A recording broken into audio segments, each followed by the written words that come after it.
when you're first getting started, you're going to be taking yourself way more seriously than other people are used to. And your natural instinct will be to laugh, to wonder, what got into you, to tell you not to forget where you came from, to tell you you're being silly, unrealistic, all that. I'm 7 years into my journey. I'm about to cross, arguably I have crossed 8 figures in total sales. And I have crossed, multiple 6-figure months in profit in my businesses. And I don't say that to brag. I'm not really even that special, to be so honest with you. Like, I've just been consistent. I just want to make a video for people who are just getting started. And I just remember being 19 years old. No, I was about 17, 18 years old, living in my parents' basement, freshly out of a relationship with a girl that, frankly, I was convinced I was going to marry. But it didn't work out. And going through a lot of trauma, seeing my family really struggle, feeling like I had to figure something out, feeling like I had to step up. And I really wanted to, and I really wanted to become a better version of myself in all ways. And I felt very lonely. I didn't really have a lot of people that thought like I thought. I had some people rooting for me, but unfortunately they were a lot quieter than the ones who, didn't understand. And I just want to give you a message right now that it's worth it. Yeah, I've got nothing to sell you. I don't have any sort of a beginner program or something. I just don't. It's not what I do. I just don't work with people who haven't gotten started, generally. I make exceptions, but if people are starting from zero, there's just not much I can do to help you. My free content's here for you.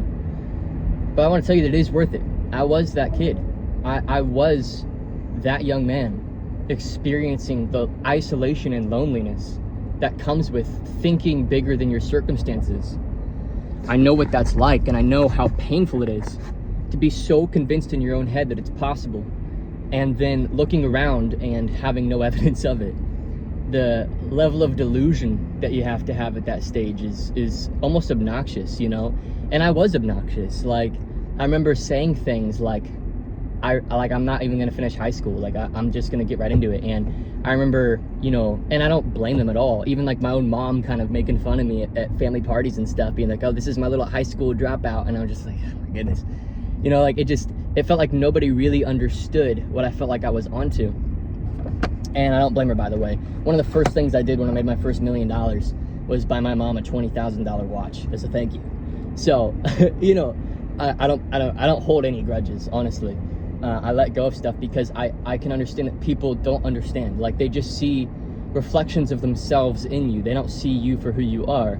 Often when you're a strong personality, people put onto you their interpretation of how the world works. And then they judge you through their own lens of how the world works. If they have experienced massive failures, or if they've had to let go of their dreams and hopes, then they will say that you're crazy for having them, because they would see themselves as crazy for having them because of what they've experienced. So you have to understand that people aren't judging you. They themselves have experienced traumas that then they place onto you because of the pain that they've experienced in their past. And that's just how it works. So the sooner you can realize that, the more you can empathize with these people and wish better for them. And you can create this character arc of going and sacrificing and building for their sake, so that one day when they need your help, you can give it. So there you go. I hope that you can get through this season. I'm telling you, what you're in right now, the 0 to 1, is harder than anything else. It gets so much easier. Once you have a decent product market fit, once you get good at sales, you understand the basics of marketing, direct response, and branding marketing, you can drive clients and customers for your products and services, and you're confident in the value that you can deliver, and that you are leaving people better off than you found them when they pay for your stuff, which means that your reputation compounds, which means that you can sustainably succeed. That tipping point, you've done it. You've done the hard part. So stick at it. I promise you it's worth it. I know it maybe is a little bit cheesy, but I do love you. I do care about you. And if there's ever anything that I could do, I'm gonna do my best to do it. All right.